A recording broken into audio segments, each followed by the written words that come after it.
retrouver ma motivation à faire l'amour? C'est sûr qu'il y a un certain nombre de mamans, une grande majorité de mamans qui ont vu leur libido disparaître à l'arrivée des enfants. Donc là, vous vous retrouvez dans une situation où c'est compliqué parce que vous avez moins de libido et votre conjoint a encore ses besoins, a encore envie de faire l'amour. Donc, vous êtes dans un schéma où vous continuez de façon un petit peu automatique, mécanique, à répondre à ses besoins finalement. Mais là, je vais vous dire tout de suite, si vous voulez changer de schéma, si vous voulez retrouver vraiment l'envie de faire l'amour, il va falloir arrêter ça tout de suite. Donc, je vous demande aujourd'hui d'arrêter de faire l'amour seulement pour votre conjoint, seulement pour ses besoins. C'est parce que de un, les hommes ne sont pas les bêtes sauvages qu'on veut bien faire croire, comme on veut bien le faire croire. Oui, il y a des besoins, mais on n'est pas là seulement pour assouvir leurs besoins, d'accord? Donc si vous voulez retrouver votre libido, je vous invite à le faire pour vous-même. Je vous invite à remettre le plaisir au centre de vos vies, même du côté sexuel. On veut vraiment sortir de tout ce qui est automatique, c'est l'espèce de mécanique où les rapports sexuels arrivent toujours de la même façon, se finissent toujours de la même façon. C'est très fonctionnel ça, et ça laisse pas du tout la place au plaisir, surtout le plaisir féminin, vous aurez compris ça.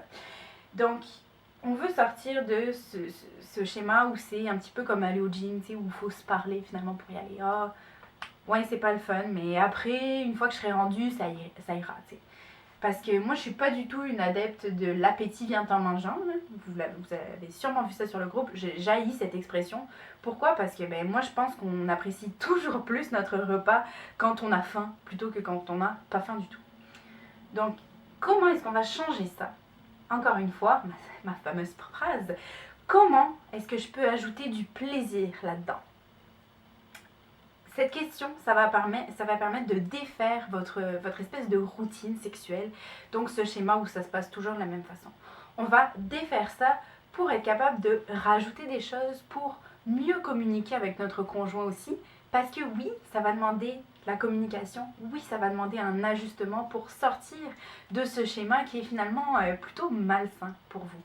Donc, on veut aussi se laisser la place de rajouter des attentions, des petites choses, du partage non sexuel, d'accord?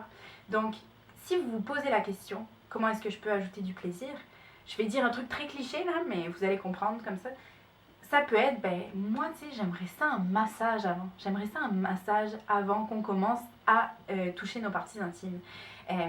J'aimerais ça que on discute avant, qu'il y ait une reconnexion, tu sais, que tu t'attendes pas seulement finalement à avoir du sexe avec moi une fois que les enfants sont couchés, tu sais. Donc, vous allez vraiment retourner sur vos besoins, sur ce dont vous avez besoin finalement pour nourrir ce sentiment de partage, ce sentiment de connexion avec votre conjoint. Donc première chose, ça va être ça. Puis ça va finalement installer un climat plus positif, un climat de partage, d'échange, de communication dans lequel vous allez vous trouver. Et tout ça, en fait, à chaque fois que vous vous posez la question, et c'est quelque chose que vous pouvez passer avec votre conjoint ici. Qu'est-ce qui te ferait plaisir? Qu'est-ce qu'on pourrait ajouter pour rendre ça plus le fun et pas seulement rester dans notre routine qui est très fonctionnelle finalement.